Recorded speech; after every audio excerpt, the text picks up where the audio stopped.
So, welcome, friends, to today's meditation time.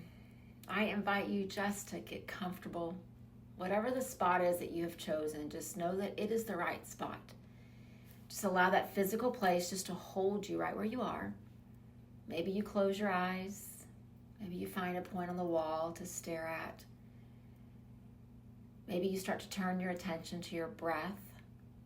But just find whatever the rituals are that help you to find some stillness, that help you to lessen the distractions around you from having an influence over this moment or the next. Whatever it is that really allows you just to stay anchored right here, tethered to this present moment. And then let's begin to just really join our energy, our intention together. Let's do it with the breath. So very gently, just begin to breathe in. Just feel the fullness of that inhale. And then just as gently, don't rush it, exhale, let it go. Again, breathing in gently. Without rushing it, exhale, release. And one more like that, breathing in. And let it go. And here we are in the third chapter of the Yoga Sutras. This chapter on the impact of our practice. All these things that we've been learning through our study, for many of us for years, for others it's still new. But everything that we've learned about our breath and our movement and our behaviors and our rituals of how we act each day, what we're beginning to understand is that all of that creates the impact of this practice right here, and this practice creates the ripple effect out there. It's beautiful how it just ebbs and flows back and forth. Because our meditation practice is not in isolation from the rest of our lives. It's a part of it, and our lives are a part of this. And so we are here in chapter 3, the very first sutra of this third chapter of Vibhuti, the impact. And what Patanjali says, this beautiful translation is, and now it's time to bind up all the things in your mind so you can concentrate. And for many of us, that sounds like a really tall order because there is a lot in our minds. Our minds are efficient and busy. And for some of us, it feels like they never stop. Even in your dreams, they're busy. But he tells us that I've just spent 2 chapters, almost 100 sutras, teaching you how to be and how to live. And now I want you to experience the impact, the fruit of this practice, the accomplishments, if you will, of what it means to live this out every day. And what I've taught you about breath, he says, and what I've taught you about movement, and what I've taught you about behaviors and ways of being, it will help you to bind up all these things in your mind so you truly can concentrate. Think about the last time that you were on a yoga mat and that instructor asked you to lift one foot off the mat and just stand there and balance. And the body began to kind of teeter side to side, and the breath began to just kind of constrict, and the mind began to chatter even more loudly, convincing you that you can't stand on one foot, that you're not grounded and you're not balanced. And then all of a sudden you drop that foot down and frustration comes. But a good yoga instructor, before they ever ask you to lift that foot, would say, find you a point to focus on. Not just with your eyes, but with your energy, with your mind, with your fullness of being, so that as you lift that foot off the ground, you have bound everything together to that one spot. And you may still wobble, You may feel just a little unsteady, but the mind chatter will be less because you've bound up all that stuff and given it one focus. And as I was thinking about this sutra and how important it is, how our concentration, our focus, it's how we direct our energy. It's how we move through the world and how we don't respond to all those distractions and those metaphorical shiny things that come across our path.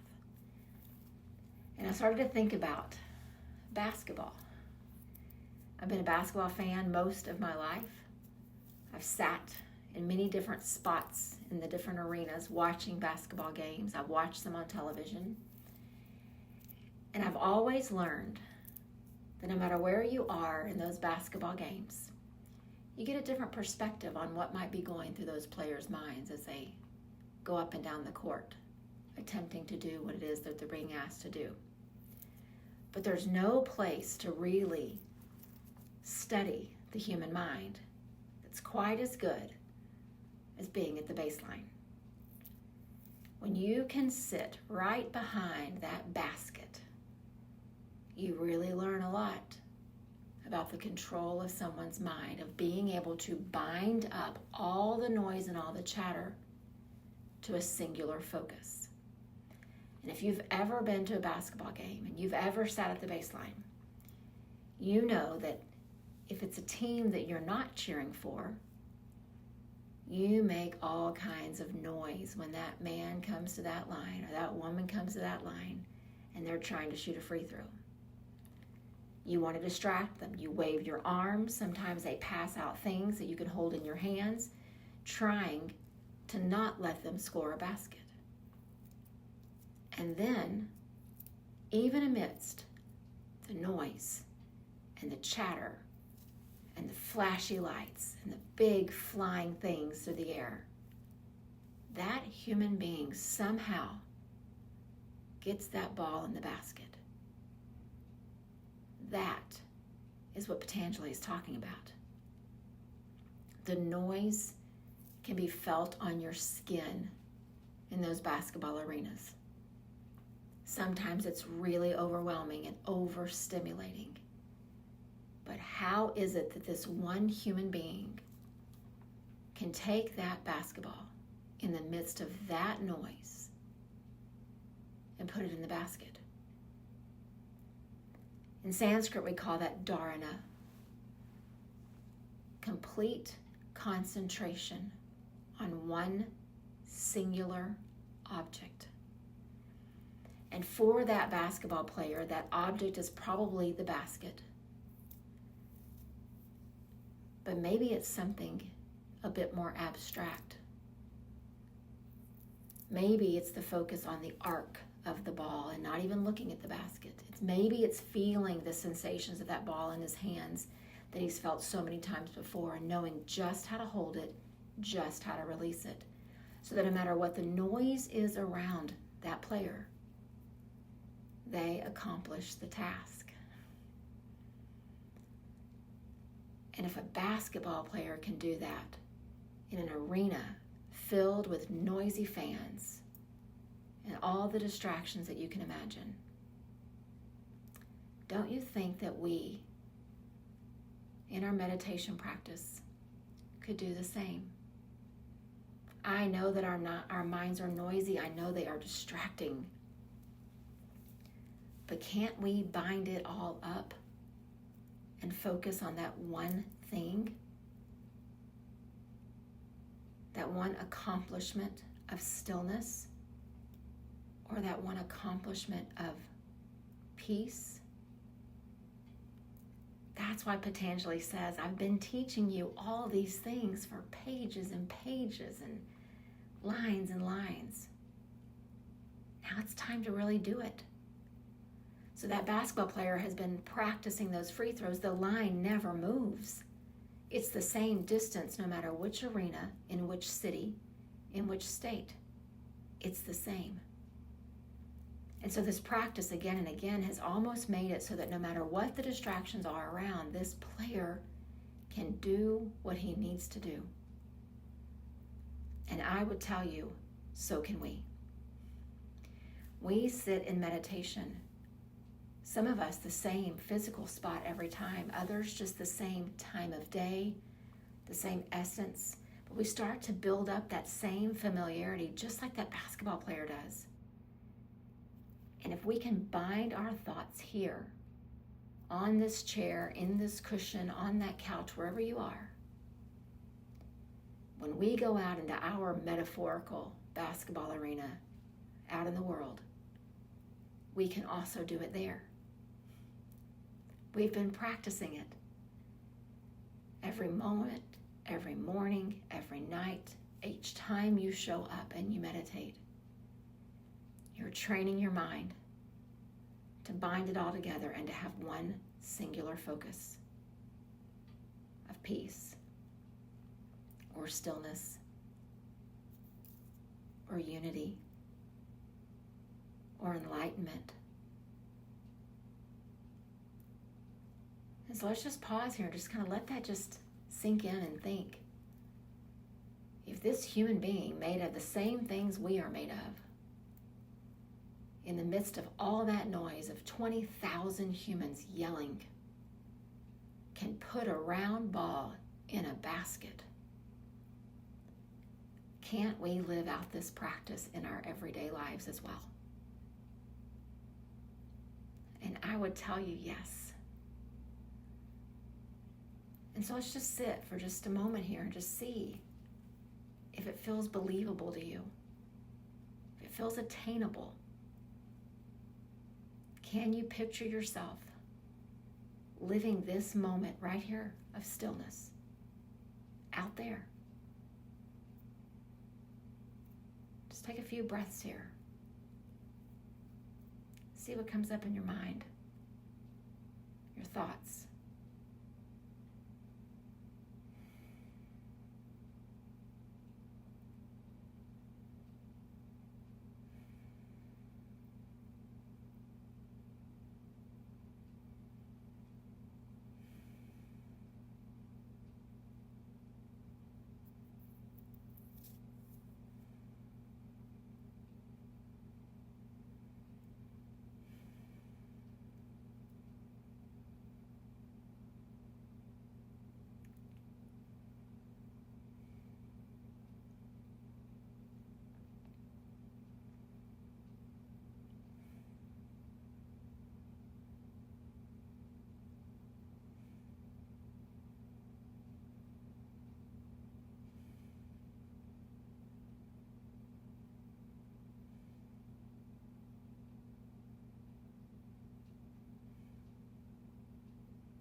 When Patanjali wrote the Yoga Sutras, and he gave us these 8 limbs of yoga, he dedicated a whole limb to breath.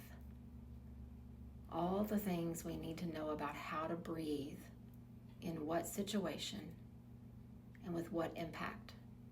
One limb. And then he gave one limb to those hundreds and hundreds of postures,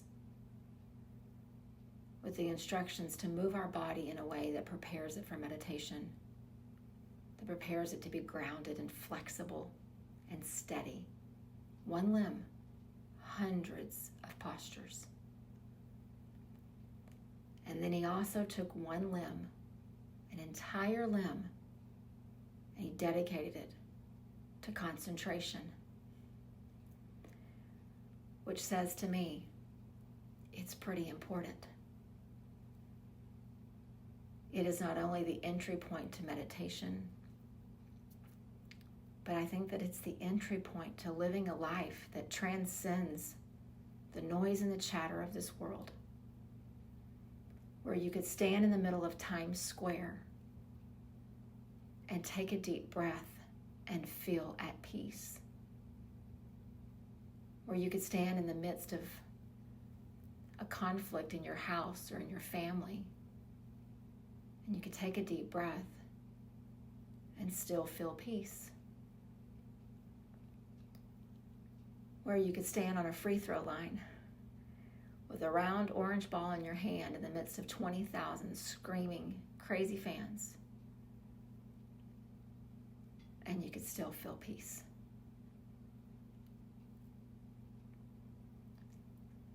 Concentration is not something that just comes, but like all the other things that he's taught us so far, it's something that we must practice. So I encourage us in the coming days to do that, to practice binding up all the things in our mind and focus on one. Maybe it's a spot on the wall. Maybe it's the flicker of a candlelight. Maybe it's an internal gaze where your eyes are closed and you're looking inward. But whatever it is, practice it. Practice concentrating. Practice your version of standing in Times Square and being still. Your version of standing on the free throw line and not hearing a thing. Concentration is not only necessary for this practice, but it is necessary for our health and our well-being. Our nervous system needs it. Our longevity of life needs it. Our peace and happiness and joy need it. So let's practice it. One breath, one moment at a time. Namaste.